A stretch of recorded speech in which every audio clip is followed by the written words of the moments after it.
श्री सच्चिदानंद सद्गुरु साईनाथ महाराज की जय। श्री साईनाथ स्तवन मंजरी। आज हम श्लोक नंबर 91 और 92 का अर्थ जानेंगे। हमेशा की तरह पहले श्लोक पढ़ेंगे, तो सुनिए श्लोक नंबर 91। परम व्यर्थ वह छाया तरु है, दूर करे न ताप प्रकर है। जो शरणागत को न बचाए, शीतल तरु कैसे कहलाए। दासगणों बड़ी ही विनम्रता, सुंदरता तथा स्वयं की अनुभूति से कहते हैं कि वह विशाल वृक्ष किस काम का, अगर वह किसी को छाया न दे सके, किसी को शीतलता न दे सके। वह वृक्ष व्यर्थ है। कड़ी धूप में परेशान होकर यात्री वृक्ष की छाया के लिए तरसते हैं।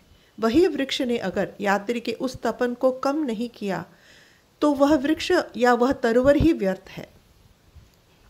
हे साई देवा, आप हमारे लिए वह विशाल तरुवर हो जिसकी छाया के लिए हम तड़प रहे हैं, क्योंकि हमने कड़ी धूप की प्रखर का अनुभव किया है और हारे थके तुम्हारे वृक्ष रूपी छत्र छाया में आश्रय लेना चाहते हैं।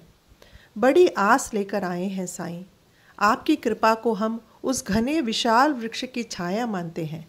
हम आपकी शरण में आए हैं क्योंकि हम इस संसार के दुख दर्दों से मुक्त होना चाहते हैं, जो कड़ी धूप की तरह हमें सताती रही है और कष्ट दे रही है। आप हमें अपनाइए साईं और हमें शांत निर्मल बनाइए। अगर आप ऐसा नहीं करोगे तो हम इस सांसारिक दुविधाओं से कैसे बच पाएंगे। आपके शरण में आने से अगर हमें सुकून नहीं मिलता तो आपको हम शीतल तरु कैसे मान सकते हैं। इस प्रकार दासगणों कहते हैं। श्लोक नंबर 92। कृपा आपकी यदि नहीं पाएं, कैसे निर्मल हम रह जावें। पारथ साथ रहे थे गिरधर, धर्म हेतु प्रभु पांचजन्य धर। दासगणों हमारे साथ एक अद्भुत विषय आज साझा करने जा रहे हैं इस श्लोक के द्वारा। वे कहते हैं, गुरु कृपा के बिना कुछ भी संभव नहीं है, एक पत्ता तक नहीं हिलता। हे प्रभु, अगर तुम्हारी कृपा से हम वंचित रहे हैं तो कैसे हम पावन हो सकते हैं और कैसे हम पवित्र आत्मा बन सकेंगे। महाभारत के युद्ध में साक्षात भगवान श्री कृष्ण ने पांडवों का साथ दिया।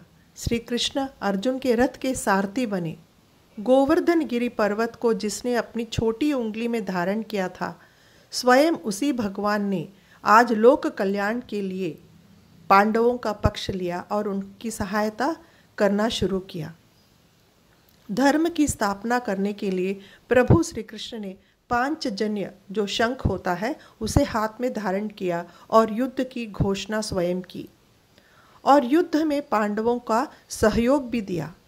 कौरवों की टोली में अनगिनत सिपाही होने के बावजूद भी पांडवों की जीत हुई, क्योंकि धर्म की रक्षा करने के लिए स्वयं ईश्वर ने उनका साथ दिया। गुरु कृपा और ईश्वर की कृपा उनके ऊपर हमेशा थी और इसलिए उन्होंने युद्ध में विजय प्राप्त किया। ओम साई राम, जय साई राम।